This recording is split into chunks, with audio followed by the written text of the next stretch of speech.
आप देख रहे हैं हमारा खास प्रोग्राम स्वर्णिम मध्य प्रदेश और मैं हूं आपके साथ प्रभास द्विवेदी। खबरों की शुरुआत करते हैं महाकाल की नगरी उज्जैन से, जहां उज्जैन पहुंचे मध्य प्रदेश के मुख्यमंत्री डॉक्टर मोहन यादव ने प्रेस क्लब पर आयोजित रामनवमी के कार्यक्रम में शामिल हुए। इस दौरान उन्होंने भगवान राम की पूजा कर मीडिया को संबोधित किया। उन्होंने कहा कि अयोध्या में रामलला का सूर्य तिलक किया गया, जो उज्जैन के लिए भी ऐतिहासिक दिन है।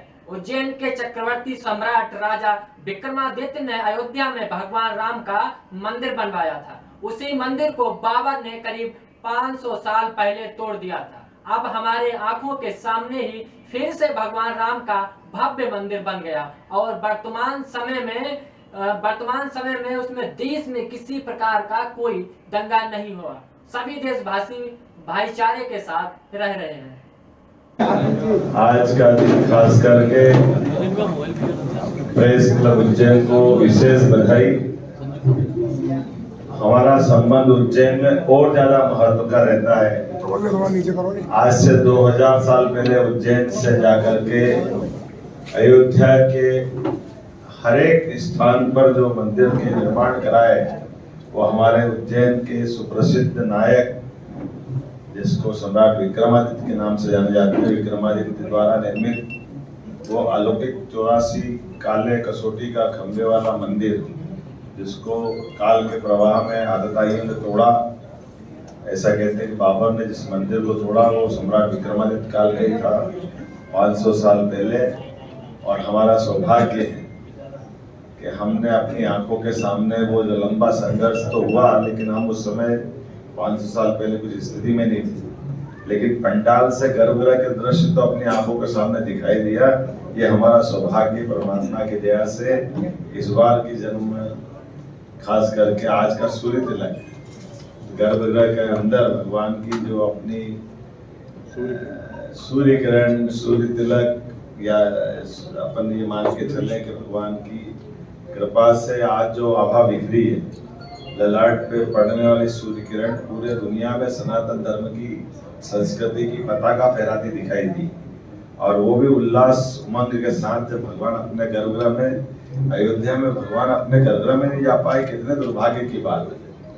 मैं आज के इस अवसर पर प्रेस क्लब को बधाई देना चाहूँगा कि आपने भगवान राम के उस क्षण को जीवंत करने के लिए यहाँ रामनवमी धूमधाम से मनाने का निर्णय किया। हड़ा जी और पूरी टीम इस अवसर पर, माननीय अनिल जी, भारती जी, हमारे अपने सैलन जी से लेके सारे प्रेस क्लब के सारे मित्रगण, मैं आप सबको बधाई देता हूं, क्योंकि ये बात बिल्कुल इसी प्रकार की है कि हमारे गौरवशाली इतिहास को जितना याद करो और याद करने से ज्यादा गर्व करना है। एक दौर ऐसा आया था कि हम अपने देवी देवताओं को स्मरण नहीं कर पा रहे थे, उनको स्मरण करने में भी बहुत सारी परेशानियां थी। और एक दौर ऐसा है कि देवी देवताओं को मानने बोलने में भी हमको आपस में लड़ाई झगड़े की बू आती थी, आपस में झगड़े की बात लाती थी। लेकिन हमको राम रहीम रसखान वाला दौर की वापस समय दिखाई दिया, जब रसखान ने, कितना आनंद की बात है कि रसखान का दौर, दिल्ली में कोई भले मुगल सत्ता होगी, लेकिन रसखान ने अपने सारे पद चौपाई दोहे मथुरा में गाए तो कौन रोकने वाला था। ये उसी प्रकार से जैसे आज के दौर में माननीय मोदी जी ने सुप्रीम कोर्ट का फैसला आया तो देश आनंद में डूबा हुआ था, जब भूमि पूजन हुआ तो देश आनंद में डूबा हुआ था, और लोकार्पण हुआ तो भी देश आनंद में डूबा हुआ था। कहीं कोई आपस में द्वेषता नहीं, कहीं कोई मनमुटाव नहीं, कहीं किसी प्रकार का भाव नहीं। अगर अन्यथा अगर अपन पुरानी बात करो 90 बाणों की, तो या बात की बात करो, तो ऐसा लगता था कि जान करते पता नहीं ये हमारे यहाँ की आंतरिक एकता को कोई नजर लगी हुई थी। लेकिन ये जब शासन की व्यवस्था में सूत्र जिसके होते हैं, उसकी भावना जैसी होती है और सूत्र रखने वाले व्यक्ति की शक्ति कैसी होती है, ये शक्ति की भक्ति है, भगवान की दया है।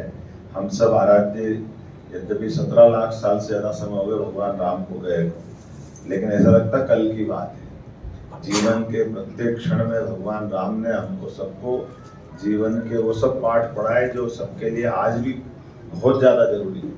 आदर्श पिता, आदर्श पुत्र, आदर्श मित्र, आदर्श एक तरह से पति, और अपने संसाधनों के भरोसे से लोग जो व्यवस्था हाथ में आ जाए, भगवान का सबसे पराक्रम और पुरुषार्थ का समय रावण से युद्ध रहा, लेकिन उससे ज़्यादा महत्व की बात यह है कि अयोध्या से सेना बुला सके, कोई मना नहीं करता, लेकिन अपने पास उपलब्ध संसाधन से गोपाल कृष्ण ने गोवर्धन पर्वत उठाया, तो अपने बाल बाल के साथ सबसे कहा अपनी लकड़ी लगाओ, पर्वत उठा लेते। ऐसे बानर भालुओं के साथ जो उपलब्ध संसाधन है और बगैर रथ के एक महापराक्रमी को परास्त करके अपनी जो उत्कृष्ट उदाहरण उन्होंने प्रस्तुत किया, उसका सदैव देश वंदनीय रहेगा, अभिनंदनीय रहेगा। और कदम कदम पर एक नहीं, जितने जीवन के सब कठिन पड़ाव है, प्रत्येक कठिन पड़ाव में उन्हें धैर्य की शांति से उस समस्या को सुलझाने के लिए भगवान ने जो मार्ग बताया है वो हमको सदैव प्रेरणा देता रहेगा। यही कारण है कि दुनिया में भारत की पहचान बताना हो तो हम केवल भगवान रामकृष्ण का नाम ले लें, इनका नाम लेने के मात्र से हमको दुनिया समझ लेती कि आप किस देश के। मेरी अपनी ओर से प्रेस क्लब के सभी मित्रों को बधाई। जय जय श्री राम। उज्जैन शहर के चिमनगंज थाना क्षेत्र में भोजन कर धर्मशाला से बाहर निकले दो भाई पर पुराने विवाद में बदमाशों ने चाकू से हमला कर दिया, घायल कर दिया और फिर वहां से फरार हो गए। घटना के बाद घायलों को अस्पताल में भर्ती कराया गया, जहां उनका इलाज जारी है। वहीं घटना की जानकारी मिलते ही चिमनगंज थाना की पुलिस मौके पर पहुंची और मामला दर्ज कर बदमाशों की तलाश शुरू कर दी। मैं क्या है कि मैं धर्मशाला में गया था, मेरी बुआ के यहाँ खाना खाने गया था। धर्मेंद्र गहलोत जो है उसका भाई बड़ा प्रेम गहलोत, और प्रेम गहलोत का लड़का था विनय गहलोत। हमारे कुछ पुराने विवादों से, जिसमें उसने हमारे पहले पर फायरिंग भी कर चुका है। पहले मेरे छोटे भाई के ऊपर उसने फायरिंग भी की थी और आए दिन हमको डराता धमकाता रहता, चाकू दिखाता रहता। फिर रात को जब हम खाना खाने गए, वहाँ से बाहर निकल रहे थे, तो मैं अपनी वाइफ के साथ था और मेरा छोटा भाई था।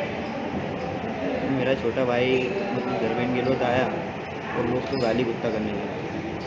मैंने उसको मना किया तो उसके बड़े भाई ने मुझे पकड़ा और प्रेम गहलोत ने मुझे जान पर चाकू मार दिया। उसके बाद में जब वो मैंने उससे छुटाया तो मेरे भाई को चाकू मार दिया। तो मेरे भाई को उसने चाकू मारा और फिर वो तीनों भाई भाग गए। अभी कितने लोग घायल हुए? हम दोनों भाई को चाकू ले गए। कब हुआ ये हम धनकुट्टा मोहल्ला थाना राजपूत धर्मशाला के बाहर की बात। क्या बात तो कुछ नहीं है, वो हमें भी नहीं पता कि किस बात को लेकर ही हमसे विवाद कर रहा है। तो ये क्या आदतन अपराधी है, वैसे 12-13 साल जेल काट चुका है, एक मर्डर में अंदर रह चुका है, जुआ सट्टा भी करता है, इसकी पुलिस में गई रही।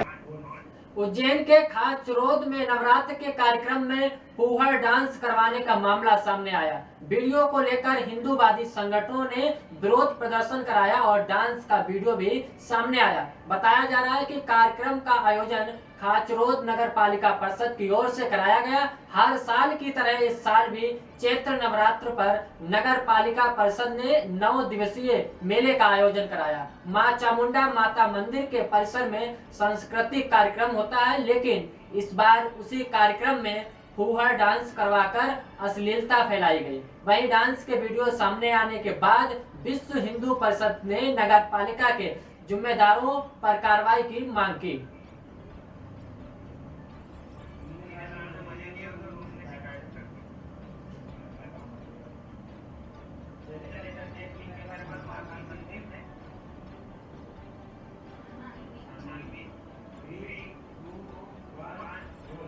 होली पर्व पर बाबा महाकाल के गर्भगृह में हुई अग्निकांड की घटना से सीख लेकर श्री महाकालेश्वर प्रबंधन समिति के जिम्मेदार अब कुछ नई व्यवस्थाएं जुटाने में लगे हुए हैं। इसके पीछे मकसद है कि मंदिर में इस प्रकार की घटना की पुनरावृत्ति न हो, और अगर ऐसी कोई घटना अनहोनी या घटना दोबारा से घटित होती है तो मंदिर परिषद से न सिर्फ श्रद्धालुओं को सुरक्षित रूप से बाहर निकाला जा सके, बल्कि इन घटनाओं में मंदिर पूरी तरह सुरक्षित रहे। मुंबई और नागपुर से फॉरेंसिक फायर विशेषज्ञों की टीम बाबा महाकाल के दरबार गर्भगृह के बाहर इसी टेप से कुछ नपती की। उसके बाद नंदी हाल और अन्य स्थानों पर टीम नपाई की। बताई जा रहा है कि फॉरेंसिक फायर विशेषज्ञों की टीम ने नापंती कर मेजरमेंट तैयार कर लिया। उसके बाद वह इस पर स्टडी करेगी और फिर इसकी रिपोर्ट कलेक्टर नीरज कुमार सिंह को सौंपी जाएगी।